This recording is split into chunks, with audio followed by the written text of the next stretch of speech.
안녕하세요. 한울TV입니다. 오늘은 경매 두 번째 시간 고문님과의 대화, 경매의 단점에 대해서 들어보도록 하겠습니다. 고문님 안녕하세요. 네, 잘 있었어요. 안녕하십니까. 경매의 단점은 지난 시간에는 경매의 장점에 대해서 설명해 봤는데 우리가 경매의 단점도 한번 생각할 필요가 있어요. 경매의 단점은 가장 우선적으로 볼 수 있는 것이 접근의 난이성, 폐쇄성이에요. 물건의 접근. 일단은 경매를 하려면 물건을 선택을 해야 되는데 그 물건을 선택하는 것이 아주 제한적이란 말이에요. 경매의 접근이 꽤 진입장벽이 높다 이런 말씀. 쉽지 않다는 거지. 예. 이를테면 경매 참여자가 경매를 하기 위해서 물건을 선택하려면 일단 법원 사이트를 본인이 찾아 들어가야 돼. 법원을 찾아 들어가서 거기에서 내가 해당되는 물건을 선택을 해서 그 다음에 거기에서 뭐 해야 되냐면 각 물건에 따라서 권리 분석, 물건 분석, 가격 분석, 입찰가 산정 이런 일관된 절차를 누가 해야 돼? 본인 스스로가 해야 되는데 법원 사이트에 나타나는 자료만으로서는 그게 쉽지 않다는 거지. 그 다음에 또 하나 어려운 점이 임차인에 대해서 일반 부동산 거래에서는 임차인에 대해서 소상히할 수가 있거든. 그런데 법원에서는 자료 공개가 제한적이야. 상당히 한계가 있기 때문에 그렇게 할 수가 없어. 공개를 법원에서 아무나한테나 할 수가 없으니까. 그러니까 우리는 거기에 관심 있는 사람일 뿐이지 이해관계인이 아니단 말이야. 그러니까 중요한 정보를 체득을 못할 수 있다. 그렇지. 우리는 열람할 수가 없어. 열람할 수가 없어. 이를테면 이해관계인은 경매를 하게 되면 사건 번호를 알게 되거든. 네.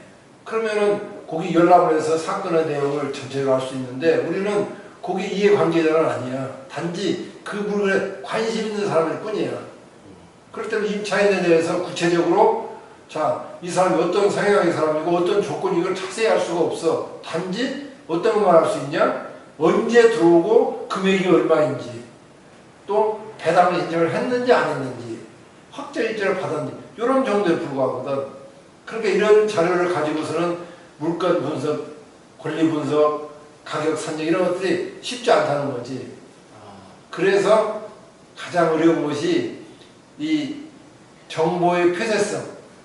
이것이 입찰 참여자로서 처음에 참여하는 사람으로서는 상당히 제한적이고 상당히 난해하고 또 접근이 쉽지 않고 또 경매에 대해서 지금 그래도 많이 완화가 됐고 이해가 되고 대중화가 됐지만 얼마 전만 해도 경매 상당히 부정적인 인식을 가지고 있어. 경매에 대해서 남이 망한 물건이다 이를테면 이렇게 해가지고 상당히 접근하는 데 있어서 부정적인 이미지가 있어서 이런 부분들이 단점이라고 볼 수 있겠다. 이런 것들이지. 그럼 경매의 단점 첫째는 경매의 어떤 폐쇄성이라고 할 수 있겠네요. 그렇지. 그러면 두 번째는 뭐가 있을까요?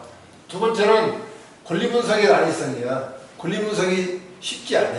제가 맨날 말하는 권리 분석, 부동산 경매의 핵심이라고 하는 표현을 쓰는데 바로 그 권리 분석 말씀하시는 거죠? 그렇지. 권리 분석이 경매에서는 권리 분석이 끝나지 않고서는 내가 입찰에 참여할 수가 없어. 권리 분석은 권리 분석의 어떤 원칙이 있어. 권리의 선호의 순서. 그 원칙에 의해서 우리가 분석을 해봐야 되거든. 이 물건에 대해서 내가 이 물건에 지금 입찰에 참여했을 때 추가로 대항력이 있는 임차인이라든가 대항력이 있는 채권자에게 내가 또 다른 플러스 알파 요인을 부담을 해야 될 것이 있는가. 이것을 우리는 판단해 봐야 되거든. 그러니까 권리 분석의 원칙에 따라서 소멸이 되는 권리도 있지만 소멸이 되지 않고 인수가 되는 권리도 있단 말이야. 이런 것을 총칭해서 우리는 권리 분석이라는 표현을 쓰거든. 근데 여기는 또 권리 분석하려면 기본적으로 뭐라고 해야 돼? 등기부 등본에 나타나는 각종 권리들을 전부 내가 파악을 할 수가 있어야 돼. 그러니까 그 정도의 어떤 상식이라든가 기본적인 습득을 해야 되겠지. 정확하게 권리관계를 파악하는 지식과 기술이 꼭 필요하지. 그 다음에 이제 또 하나는 임차인에 대해서 우리가 조사를 해야 되겠지. 지금까지는 등기부에 나타나는 것만 우리는 파악을 했는데 임차인에 대해서 알아야 된단 말이야. 사실 임차인이 굉장히 중요하거든. 점유하고 있기 때문에 경매를 해도 임차인이 점유 해지를 해서 이를테면 임차인이 이사를 해야만이 내 것이 되는 거지. 이름만 내가 보여 있으면 뭐 할 거야. 임차인이 안 나가면 소용없지. 그래서 임차인에 대한 권리 분석도 해야 된단 말이야. 돈 벌기가 쉽지는 않네요. 쉽지 않지. 하지만 열심히 하면 또 재미있는 거지. 돈 버는 건 재미도 있는 거야. 근데 또 하나는 뭐가 있냐면, 자, 그러면 등기부나 임차인 객관적으로 공개적으로 누구나 볼 수 있는 자료만 가지고 우리가 권리 분석하면은 지장이 없느냐? 그것만은 또 아니야. 등기부 등으로 나타나지 않는 권리도 있단 말이야. 요게 또 무서운 거예요. 등기부 등본에만 나타나면 뭐 그대로만 우리가 어떤 원칙에 의해서 권리의 순서에 따라서 체크하면 동항이지만 우리는 어떤 경우에 있냐면은 유치권이나 법정지상권 같은 경우는 등기부에 대해 나타나지 않아요. 하지만 그 사람들도 권리가 있는 사람들이지. 어려운 말들이 계속 나오네요. 유치권, 법정, 지상권. 혹시 이런 부분들은 다음에 한 번 더 설명해 주시면 되겠습니다. 이거는 나눠서 유치권이나 법정상 이런 것들은 다음에 한두 시간을 더 설명을 해도 모자랄 정도로 설명할 게 많은 거예요. 그냥 기본적으로 이런 것들이 있다. 그래서 이를테면 권리 분석이 어렵다. 그래서 두 번째 단점으로는 권리 분석이라고 볼 수 있다. 초보자들이 잘못 들어갔다가 아주 큰 코 다칠 것 같은.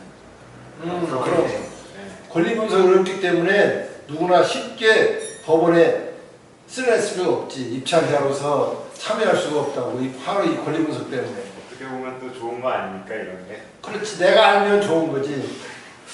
돈이 숨어 있다는 말. 그러면 두 번째 단점은 권리 분석이 쉽지 않고 권리 분석을 잘못하였을 경우에는 경매에도 손실을 어느 정도 입을 수 있다는. 결과도 내가 책임을 져야 돼. 예. 그게 경매가 무서운 거야. 다른 거래에서는 잘못되면 어째 공인중개사가 개입을 하게 되잖아. 근데 우리는 거기 개입할 여지가 없잖아. 그래서 본인이 결과에 대해서 책임을 져야 되기 때문에 어렵다. 그러면 셋째 경매의 단점도 뭐가 있을까요? 세 번째는 이제 경매 낙찰자는 일단은 낙찰하게 되면 보증금 보통 10%에서 20%를 보증금 납부를 하거든. 낙찰자가 지위가 돼. 근데 일반 부동산 거래에서는 낙찰자가 되면 계약자가 되면 이제 거의가 잔금만 넣으면 되잖아. 중도금처럼 큰 무리가 없다고. 그러니까 계약되기 전까지 어떤 중개업소를 통해서든지 당사자끼리라든지 매도자와 매수자가 서로 거래에 의해서 또 계약의 조건에 의해서 성사가 되는데 법원의 경매라고 하는 거는 당사자하고는 전혀 관계가 없어요. 그러니까 10%를 내지는 20%를 법원에 납부하고 그게 계약금이 되고 그 후에 잔금 납부를 해야 되는데 잔금 납부하기 전까지 이 경매 물건은 각종 이해관계인이 얽혀있게 되어 있다고. 그 이해관계인이 항고를 하게 되면 잔금 납부 기간이 쭉 진행이 돼버리고 그러니까 내가 예정된 기일에 물건을 취득할 수 없는 것이지. 돈을 준 적이 있다 하더라도. 그러니까 지위가 불안할 수밖에 없지. 그 다음에 또 하나는 낙찰을 했는데도 불구하고 잔금 납부일 이전에 등기 명의전을 내 앞으로 하기 전에는 채권자가 취소를 시킬 수가 있어. 나 채권 회수가 다 됐으니 이 경매를 취소해 주시오. 법원이 처음에는 법원에서 받아들여 준단 말이야. 이게 그 취하 취소 그 말씀이시죠? 그렇죠. 그러니까 이 낙찰자가 잔금을 납부할 때까지는 이 계약자로서의 지위를 확실하게 확보하고 있다고 못 보는 거지. 불안한 거지. 이게 채권자가 언제 잔금 납부하기 전까지는 언제 취하가 들어올지 또는 잔금 납부한다 하더라도 또 항고가 들어올 수가 있어. 그런 이런 복잡한 일이 있기 때문에 지위가 불안하다라고 이제 보는 것이 한 세 번째 정도의 단점이라고 볼 수 있겠지. 자, 그러면 네 번째 뭐가 있을까요? 네 번째는. 그 다음에 이제 이 정도면은 우리가 일반적인 거는 이제 경매에 접근하면서 낙찰을 받기까지의 어떤 단점을 대략 한 3가지 정도 체크할 수가 있는데 네. 이제 또 우리가 경매하기가 쉽지 않은 거가 바로 명도에 있어요. 명도. 명도라고 하는 거는 뭐예요? 살고 있는 사람을 이사 보내는 건데 일반적인 거래에서는 명도는 걱정하지 않아도 돼. 대체적으로 주인이 매도자가 명도를 책임져주고 하니까 그 명도는 우리는 신경 쓸 필요가 없는데 경매에서는 매도자는 아무 권한이 없어요. 그리고 우리는 경매 장점에서 얘기했지만은 정부하고 계약한단 말이야. 법원. 네, 그러니까 매도자는 그냥 이름에 불과해. 소유자의 이름에 불과하단 말이야. 그러면 저희는 정부랑 일하는 거네. 뭐 그렇지. 정부랑 일을 하는 거지. 그러니까 명도에 신경 쓸 필요가 없어. 파는 사람이. 그러니까 명도까지도 우리가 해야 된단 말이야. 결국은. 이게 조금 그래서 명도가 쉽지 않다는 거지. 어려운. 그리고 이제 사회적인 인식이 집을 그냥 비워주면 바보다.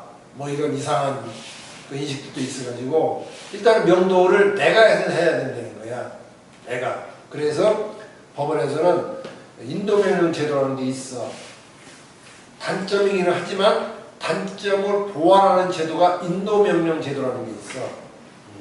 그래서 이거는 잔금을 납부하고 나면 거기 점유자에게 점유를 해지할 수 있는 이사를 나가라고 하는 명령을 법원에서 하는 거지.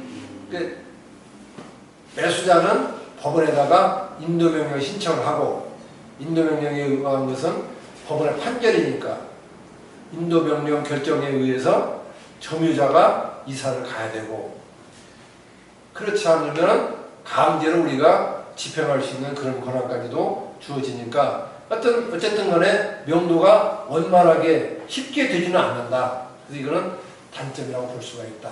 그렇게 그러면 볼 수 있는 것이지. 명도라는 게 어쨌든 정부랑 일해서 솔루션이 없는 건 아니네요. 솔루션이 있긴 하네요. 있긴 근데 있지. 시간이 조금 걸릴 수 일단 그렇지. 일단 내가 잔금을 납부하고 예정된 기일 내에 이사를 못할 수 있는 상황이 생길 수 있으니까 경제적인 손실도 약간은 감수해야 된다는 그런 결론이 되겠지.